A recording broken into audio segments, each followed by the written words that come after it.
Hello friends, welcome to my channel.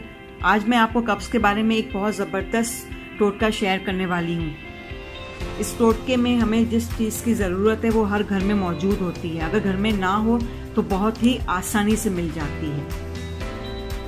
आप लोगों को पता ही है कि अगर है ना घर में 5 फर्द है तो उसमें से 3 को कब्ज़ की शिकायत रहती है और हम अलग अलग टोटके इस्तेमाल करते हैं जिससे कोई ख़ास फ़र्क भी नहीं पड़ता। अक्सर औरतों और बच्चों में शिकायत ज़्यादा होती है। बहुत ही आसान रेमेडी है ये, लेकिन इसके फ़ायदे बहुत ज़्यादा हैं। अगर हमें कब्ज़ की शिकायत ना हो तो हम सेहतमंद रहते हैं। तो चलें गाइस, मैं आपको बताने जा रही हूँ। ये टोटका आप लोग सबके साथ शेयर कीजिएगा।